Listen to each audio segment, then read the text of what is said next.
I have for a while thought that the Supercell Composite is an important for forecasting the possibility of tornadoes, and I've used it successfully chasing.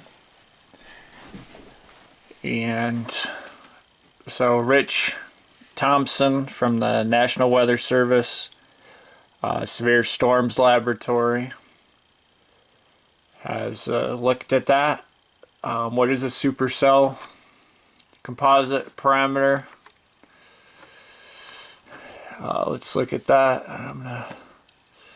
There we go. It should be easier to look at. I'll just let you read this real quick.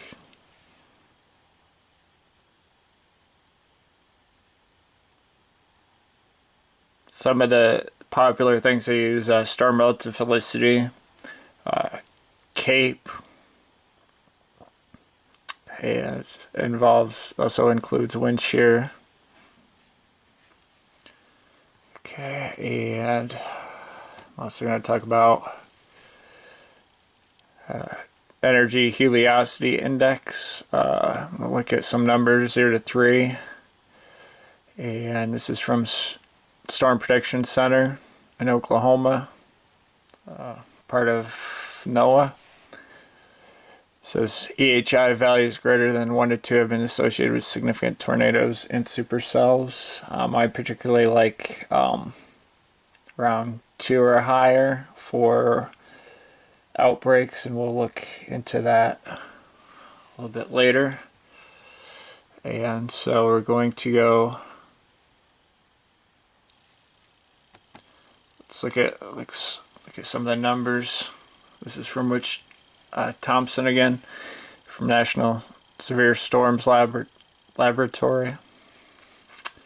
And I'll zoom out a little bit.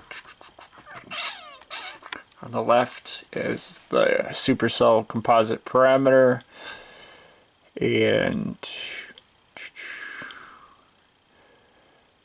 I think it's the tornado risk on the bottom, or the number of tornadoes, something like that.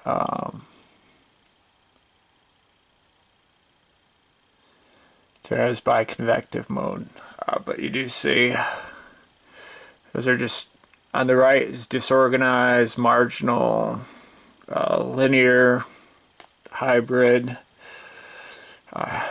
line, maybe like kinks in a line, clusters, and then you have your jeepers, I don't know what that is, traditional supercell or something. Let's see if I can play this here. Oh, I didn't. That's a. Sorry, it's a screenshot. Sorry about that. Alright, so left. My view is at 4 or higher. That's what I look for good storm structure for chasing and the potential of tornadoes. You can see generally the significant areas of tornado currents are above 4, unless you're dealing with disorganized convection or very marginal isolated events. You start getting to here, you start getting outbreaks. I think you need at least quasi-linear convection.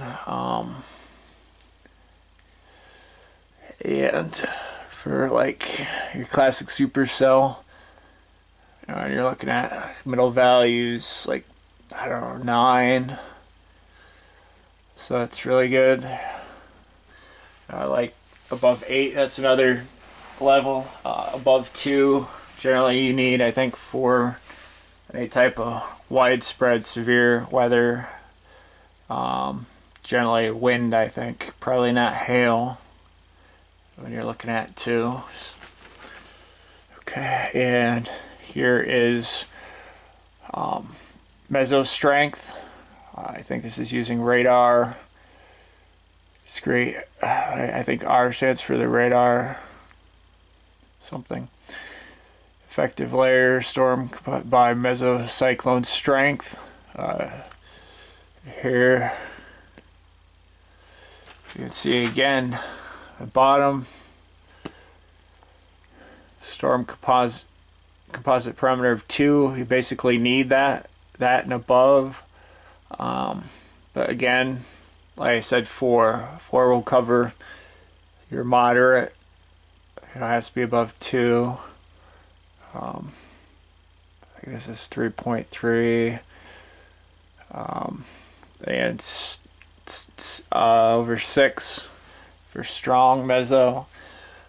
So I think, you know, when you're dealing with outbreaks, you're dealing with moderate to strong rotation in the meso, and you can see most of them fall.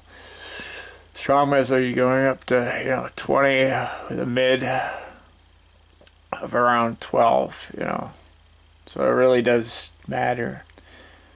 Whereas you're weak, you're only getting like average like 5 or something.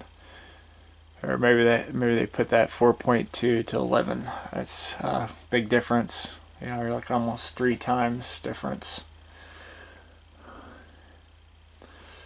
So, with that said, let's look at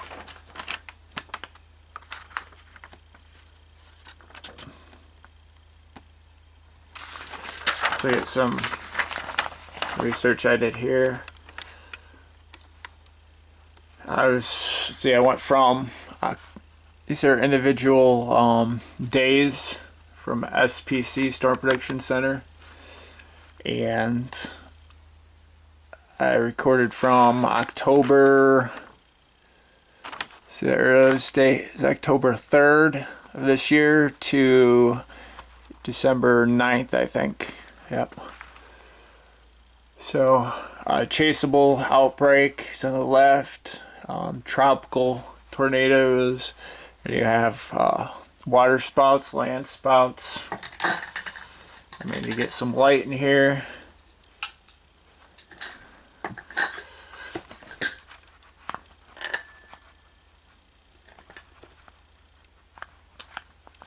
And then you have your isolated events. As you can see, there are a good number of isolated events that I did go over. There's 1, 2, 3, 4, 5, 6, 7, 8, 9, 10, 11, 12 days of isolated events.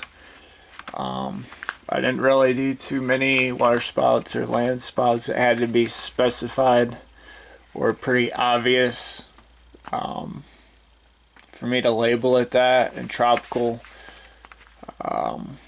those are dates that tropical systems hit the United States, or were over the United States. The outbreaks are, we had 3 or more tornadoes either in a cluster or, you know, near the group together. So as you can see here on the left, you have a circle, any Supercell composite above 4, I think, or 6 or above, and heliocity of 2 or greater.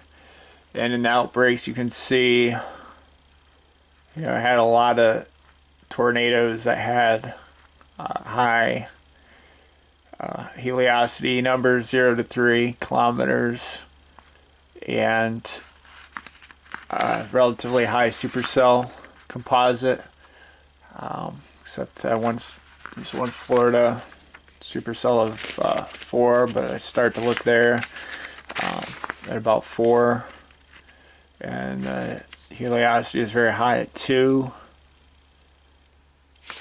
I'd rather look at the Storm Prediction Center says 1 to 2 for significant tornadoes. For outbreak, it appears that you need like a 2 or higher.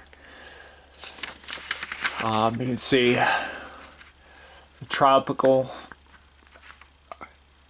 tornadoes. There's several, I think, on each day. So sort of like an outbreak on those days, the 10th and 18th. You had Supercell Composite wasn't that high, but you did have the higher thing was the Heliocity, 0 to 3 kilometers. Water spouts, some of these numbers are like non-existent. You know, they're very, very marginal. And the isolated, you did have isolated tornadoes with a supercell composite or heliocity of 2, but these did not occur with outbreaks. So there's one of these tornadoes that had a supercell composite above a 4. That's it. It's compared to all these except one, where there's 3 or more clustered together, or a bunch of tornadoes at the end, sort of close by. So the supercell composite for some of the isolated events are about 0. I mean, you have some very low numbers. Heliocity of 0.75, 0 heliocity. But there's no real outbreak at all with these. The one where the supercell composite was it 16 here, and heliocity over 4, associated with storm system. There was supposed to be a significant tornado outbreak possible that day, and there wasn't. Yeah, a storm system in Iowa that helped produce supercell composite of 4 and heliocity of 1. But I mean, the heliocity in a lot of these are even not. It's not even 1.